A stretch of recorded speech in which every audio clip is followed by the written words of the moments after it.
Assalamualaikum. Today we are going to start our new topic about identification of tissues.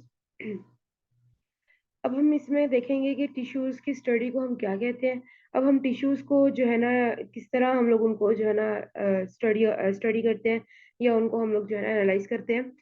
तो इसमें यह है कि जो टिश्यूज हैं हम लोग उनको जो है ना अंडर जो माइक्रोस्कोपिक स्टडी करते हैं ओवरऑल इसको हम हिस्टोलॉजी कहते हैं। हिस्टोलॉजी बेसिकली स्टडी ऑफ जो है ना टिश्यूज ही है। ओके, अब हम इसकी किस तरह स्टडी करते हैं, मीन्स टिश्यूज हो गए, ऑर्गन्स हो गए, हम उनकी जो है ना डिफरेंट प्रोसेसेस करते हैं, लाइक सेक्शनिंग हो गया, स्टेनिंग हो गया, एग्जामिन करते हैं, फिर हम ना उन सेक्शंस को या वो जो स्टेन जो सेक्शंस होते हैं, मीन्स के स्टेनिंग का ये है कि सेक्शंस का मतलब ये है कि किसी भी सैंपल को हमने कट डाउन कर दिया। ओके, उसको हम लोगों ने जो है ना थिन सैंपल जो है ना की फॉर्म में हमने उसको ले लिया है। स्टेन मतलब किसी भी हम लोगों ने जो है ना वो केमिकल एजेंट के साथ हमने उसको कलर प्रोवाइड कर दिया है। फिर हम लोगों ने उसको अंडर माइक्रोस्कोप उसके हम लोगों ने जो है ना वो वेरिफिकेशन किया या उसको डिफरेंट पार्ट्स को आइडेंटिफाई किया या उसको गो थ्रू किया है, स्टडी किया है उसकी। तो ये जो है हमारे पास ये बेसिकली हिस्टोलॉजी है। तो इसमें हमारे पास ये होता है कि हम लोग इसके थ्रू जो है ना मेडिकल डायग्नोसिस कर सकते हैं। हम साइंटिफिक स्टडी के लिए हम ये जो है ना टेक्निक यूज करते हैं और फोरेंसिक इन्वेस्टिगेशन के लिए हम यूज करते हैं। अब इसके जो है ना वो टिश्यू सैंपलिंग के जो है ना डिफरेंट प्रोसीजर्स होते हैं, फिक्सेशन होता है, प्रोसेसिंग होता है इम्बेडेड होता है, इम्बेडिंग होता है, सक्शनिंग होता है और स्टेनिंग होता है। इनको हम वन बाय वन जो है ना आगे हम इनको डिटेल्स के से स्टडी करेंगे।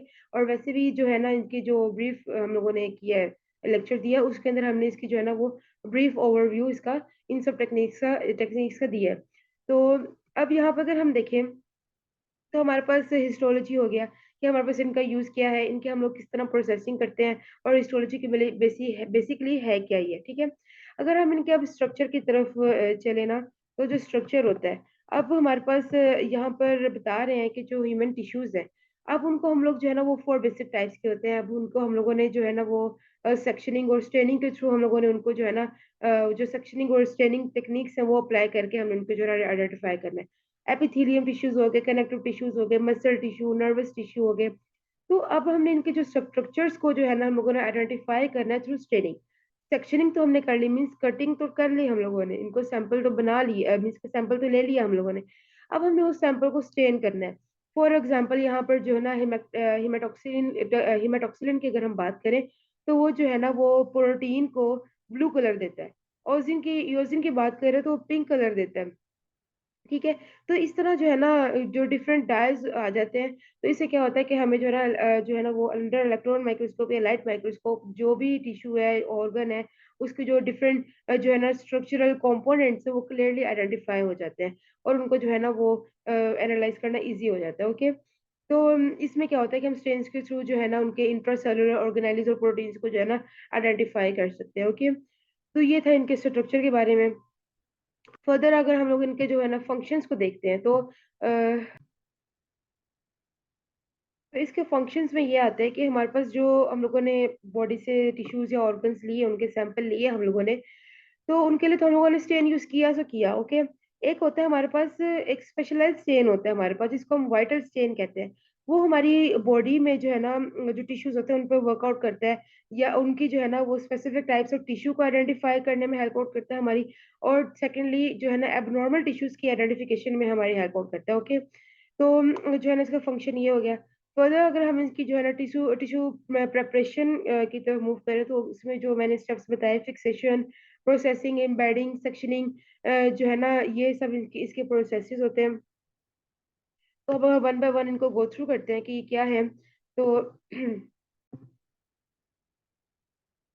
फर्स्ट वन हमारे पास आता है फिक्सेशन। फिक्सेशन की अगर हम लोग बात करें तो ऐसे केमिकल्स हम यूज करते हैं जो हम लोगों ने ऑर्गन्स लिए हैं, टिश्यूज लिए हैं, उनको प्रिजर्व करने के लिए ना, और ताकि उनकी डिग्रेडेशन ना हो और वो नेचुरल फॉर्म में ही रहे, उनकी प्रोटेक्शन भी होती रहे। ओके, तो हमारे पास जो है हम लोग इसके लिए न्यूट्रल बफर फॉर्मेलिन यूज करते हैं फिक्सेशन प्रोसेस के लिए ना। तो उसके लिए हम लोग जो ऑर्गन्स होते हैं, टिश्यूज होते हैं, उनको प्रिजर्व कर देते हैं। तो वो जो है ना उनकी डिग्रेडिंग जो है ना वो नहीं होती फिर। तो फिर इसमें हमारे पास जो है पैराफिन फॉर्मेलिन की अगर हम बात करें तो ये इफेक्टिव फिक्सेटिव है। तो हमारे पास जो है ना ये हमारे पास जो है ना ब्रोइन जो है ना वो भी हमारे पास फिक्सेटिव है। तो हमारे पास वो जो है ना एग्जामिन करता है एम्ब्रियो को और ब्रेन टिश्यूज को। तो हमारे पास जो है ना यहाँ पर देखें डिहाइड्रेशन की अगर हम बात करें देन, तो डिहाइड्रेशन में ये होता है कि एथेनॉल हम लोग यूज करते हैं for dehydration of the sample. तो इसमें क्या होता है कि जो है ना वो वाटर को जो है ना वो रिमूव कर दिया जाता है सैंपल में से ना। तो वो जो टिश्यूज होते हैं वो हार्डन हो जाते हैं और उनको जो है हम फॉर इवेंचुअल लाइट माइक्रोस्कोपी, तो हमारे पास जो है ना एथेनॉल अप्लाई की जाती है। और इसमें क्या होता है कि हमारी जो टिश्यू डिहाइड्रेशन कंप्लीशन हो जाती है, और हम लोग जो है ना इसमें जाइलीन यूज करते हैं for to use to remove the ethanol. फिर एम्बेडेड की बात करें तो इसमें क्या होता है कि जो फिक्स टिश्यूज हो गए या फ्रेश टिश्यूज हो गए, उनको हम लोग जो है ना पैराफिन वैक्सीज या प्लास्टिक रिजन में हम लोग जो है ना उनको सब्सटेंसेस में डिप करते हैं, ताकि वो जो सॉफ्ट टिश्यूज हैं वो हार्ड टिश्यूज हो जाए, और उनको हम लोग जो है ना देन स्लाइड ओवर कर देते हैं। और देन हम उनकी जो है ना वो जो है ना अंडर लाइट माइक्रोस्कोप उनकी जो है ना आइडेंटिफिकेशन करते हैं। अगर हम सेक्शनिंग की बात करें तो अगेन जो है ना उसमें स्पेसिमेन को हम लोग जो है ना उनको हम लोग कट डाउन कर देते हैं। ओके, देन उनको हम स्टेन प्रोवाइड करते हैं, और देन हम उनकी जो है ना अंडर माइक्रोस्कोपी स्टडी करते हैं। एंटीजन रिट्राइवल की अगर हम बात करें तो इसमें जो है ना फिक्सेशन और एम्बेडेड स्ट्रेटजीज जो है ना ये कम इसमें ना कवर हो जाती हैं एंटीजन रिट्राइवल में। ओके, इससे इसमें ये होता है कि ये जो स्टेप है ना इसमें जो है ना रिस्क होता है डीनेचरिंग का। ठीक है, फिक्सेटिव और एंटीजन के जो है ना वो डीनेचरिंग का एक रिस्क होता है इसके अंदर।